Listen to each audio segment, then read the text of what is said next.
नमस्कार. Your recipe book मध्ये मी स्मिता तुम्हा सर्वांचे खूप खूप स्वागत करते. आंब्याचा सीझन सुरू आहे आणि आंबा म्हटलं की फक्त आमरस किंवा आम्रखंड असंच असतं का? अजिबात नाही. आंब्याच्या रसापासून वेगवेगळे पदार्थ आपण बनवू शकतो आणि म्हणूनच आजच्या भागात आज आपण आंब्याचा रस वापरून आंब्याचा शिरा बनवतोय.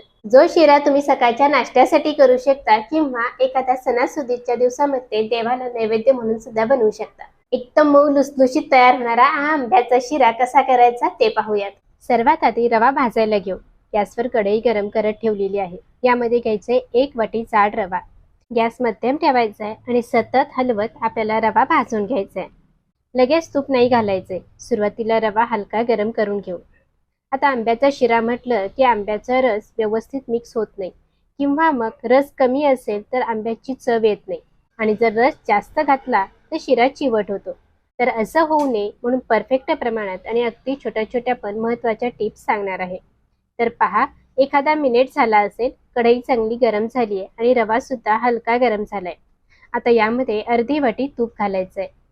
तूप पातळ करून घेतलेलं आहे म्हणून मी इथं अर्धी वाटी घेतले. घट्ट तूप जर वापरणार असाल तर पाव वाटी वापरले तरी चालेल. सर्व चांगलं मिक्स करून घेऊयात. रवा चांगला भाजून घ्यायचा आहे. लक्षात घ्या, कोणताही शिरा मग आंब्याचा असू देत किंवा साधा शिरा असू देत, नेहमी जाड रवाच वापरायचा म्हणजे शिरा चिकट होत नाही.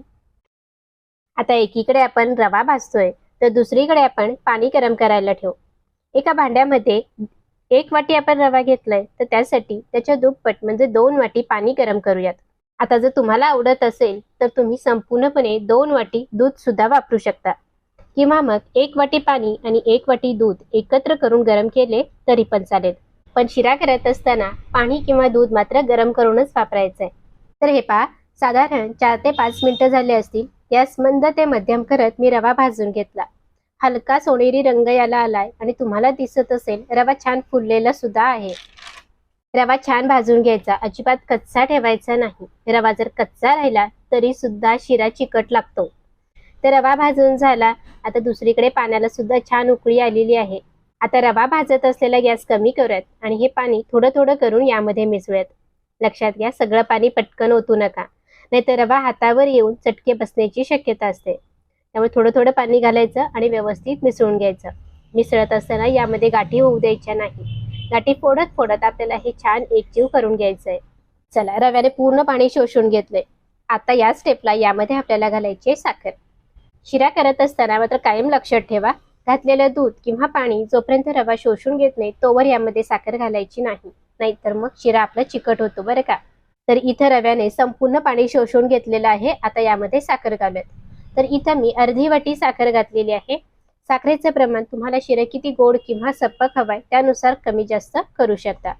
किंवा मग तुम्ही घेतलेला आंबा एकदा चाखून बघा, तो किती आंबट आहे याचा अंदाज घ्या आणि मग साखरेचं प्रमाण ठरवलं तरी पण चालेल. आता घेतलेली संपूर्ण साखर यामध्ये व्यवस्थित मिसळून घेऊयात. तर इथं मी अर्धी वाटी साखर घेतली. साखरेचं प्रमाण तुम्ही आवडीनुसार कमी जास्त करू शकता. तुम्हाला जर शिरा जास्त गोड हवा असेल तर साखरेचं प्रमाण वाढवू शकता. घेतलेली साखर पूर्णपणे यामध्ये मिसळून घेतली. तर पहा, काय सुरेख रंग आलेला आहे. साखर पूर्ण जरी विरघळली असली तरी सुद्धा यावरती प्लेट टाकायचे आणि याला दणदणून 2 मिनिटाची वाफ काढायची. असं केल्यामुळे साखरेचे जर काही बारीक कण राहिले असतील तर ते विरघळले जातात आणि मग शिरा खात असताना आपल्याला करकर लागत नाही. 2 मिनिटं याला वाफ काढून घेतली. पहा, काय सुरेख शिरा तयार झालेला आहे. शिरा तुम्ही पाहू शकता, टेक्स्चर तर छान आलेलाच आहे, रंगही सुरेख आहे.